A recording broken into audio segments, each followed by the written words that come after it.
Fazendo aqui a desmontagem da campana da CB500. Ó, barulheira. Todas as molas aqui tá com folga.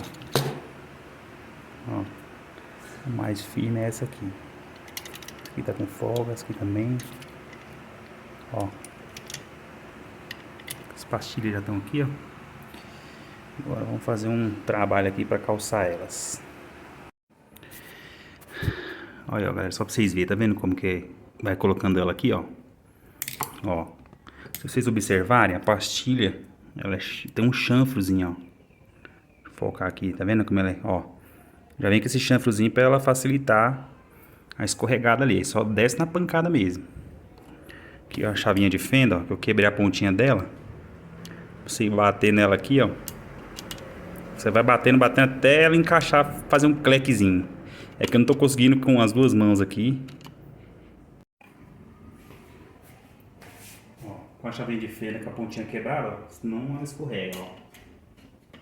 Colocou aqui, desce a marreta.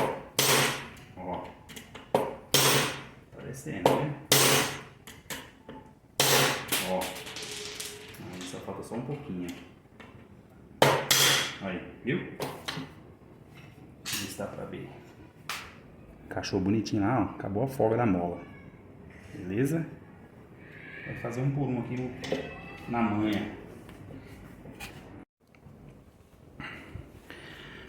Pronto, ó. Todas com pastilha, tá vendo? Pastilha, pastilha. Só tem uma aqui que foi essa daqui, ó. Cadê?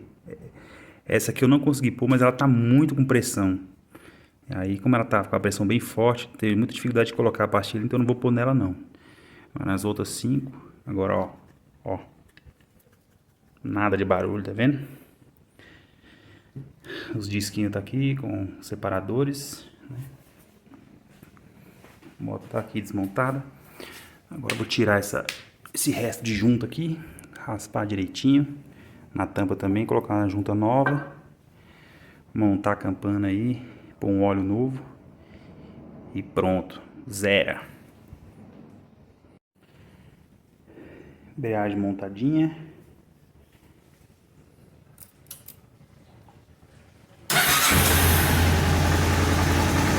Silenciosa agora.